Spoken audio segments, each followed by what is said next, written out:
sudah bukan menjadi hal yang rahasia lagi ya, bahwasanya belajar dari rumah ini menimbulkan banyak masalah, khususnya stres pada anak dan stres pada orang tua. Yang terpenting adalah bagaimana adanya komunikasi dan adanya cara penyampaian yang disepakati bersama.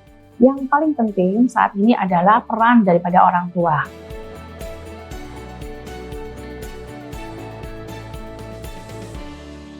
Hai kawan Merdeka, saya Maria Farida, founder Baby Smile School. Hari ini di Gantok Merdeka FM, kita akan membahas mengenai perkembangan anak di masa pandemi.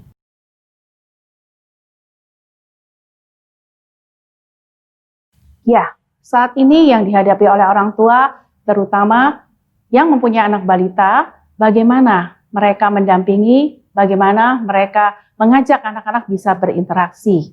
Karena seharusnya anak-anak usia balita 1-5 tahun, mereka perlu sentuhan bersama dengan teman, secara motorik mereka perlu bergerak dan bermain bersama, tetapi dengan adanya sistem daring atau online learning, membuat anak-anak tidak bisa mengekspresikan interaksi sosialnya, dan mereka juga tidak bisa mengekspresikan kreativitas motoriknya. Hal tersebut menjadi tantangan tersendiri buat para orang tua. Bagaimana mereka harus mau belajar dan menyiasati kendala yang muncul ini.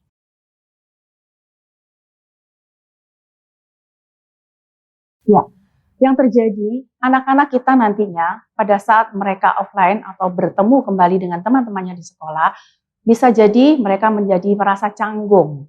Kemudian ada yang rewel karena mereka masih dalam proses beradaptasi dalam menjalin interaksi dengan teman-temannya.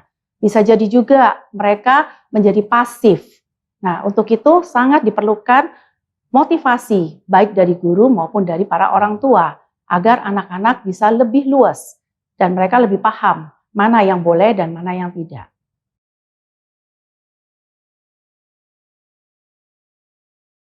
Yang paling penting saat ini adalah peran daripada orang tua. Nah, sehingga diharapkan selama anak-anak belajar di rumah, stay at home, mereka tetap kita ajak berkomunikasi. Walaupun mungkin banyak orang tua yang disibukkan juga dengan pekerjaan. Walaupun bekerja dari rumah, tapi seringkali anak-anak tidak terurus atau terabaikan. Oleh karena itu, dimohon dan diharapkan para orang tua bisa memahami anak masing-masing.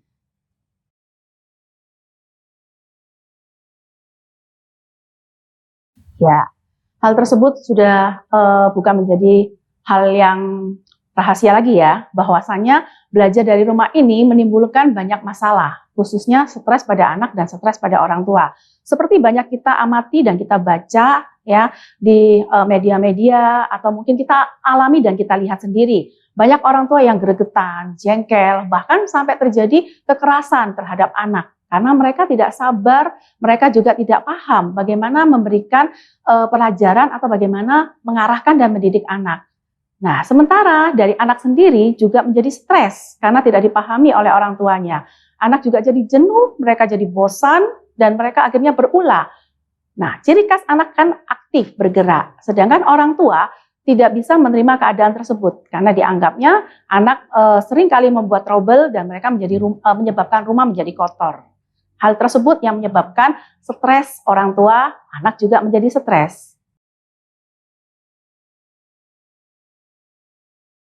Ya, sebenarnya hal ini sederhana untuk diucapkan, tapi sulit untuk dipraktekkan. Ya, yang harus kita lakukan sebagai orang tua dalam kondisi seperti ini, khususnya menghadapi anak-anak, baik itu balita maupun mungkin usia SD, SMP, adalah yang pertama memahami karakter anak kita.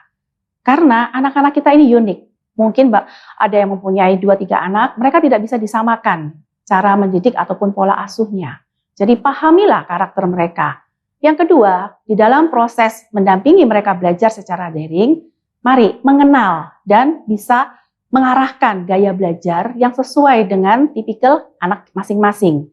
Sehingga anak bisa terarah dan mereka happy dalam proses belajar, karena pada dasarnya belajar itu adalah bermain buat mereka. Yang berikutnya adalah bagaimana orang tua juga mau tetap belajar, mau tetap mencari informasi, dan mau tetap untuk berusaha mengatasi dan beradaptasi dengan keadaan. Dan yang terakhir, yang harus dilakukan adalah menerima kenyataan dan menerima anak apa adanya.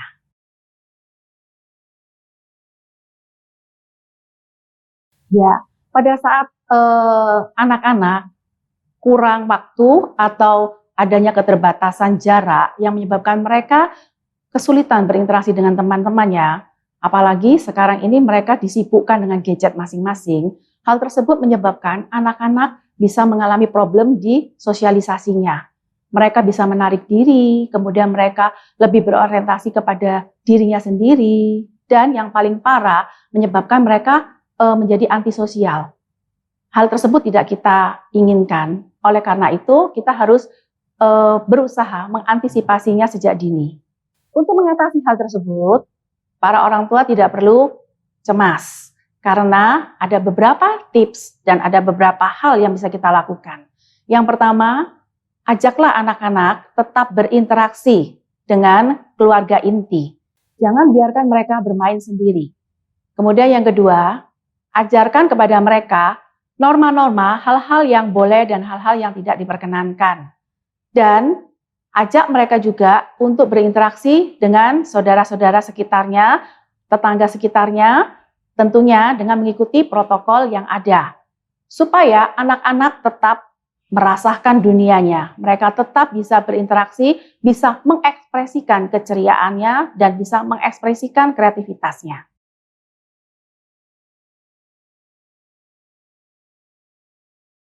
Di masa online seperti ini, baik guru maupun siswa dan orang tua pasti mempunyai beberapa kendala.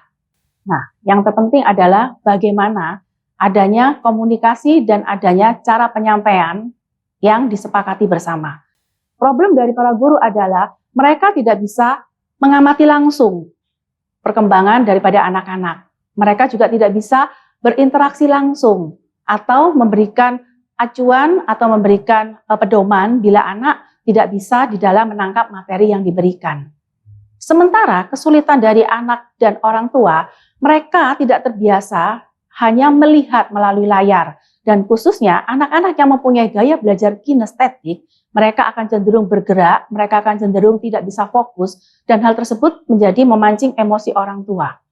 Nah, orang tua pun harus siap untuk menyediakan bahan-bahan atau mungkin peralatan tulis dan buku-buku yang diperlukan, sehingga pada saat anak melakukan online learning sudah siap materi atau hal yang akan dilakukan. Jadi antara guru dan orang tua masing-masing punya tantangan untuk bisa menyelaraskan proses daring ini.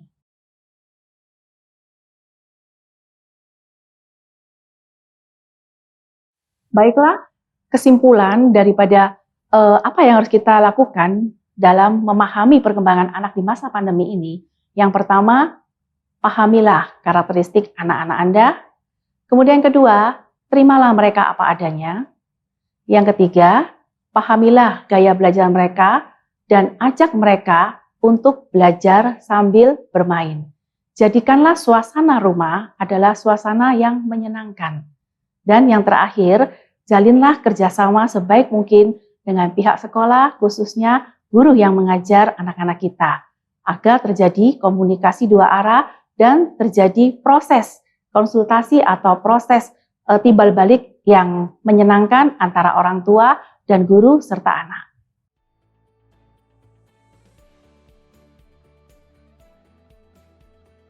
Untuk informasi dan pertanyaan lebih lanjut, silakan bisa menghubungi Klinik Tumbuh Kembang Anak Bijaksana di Jalan Manyar Kertodi 4 nomor 2.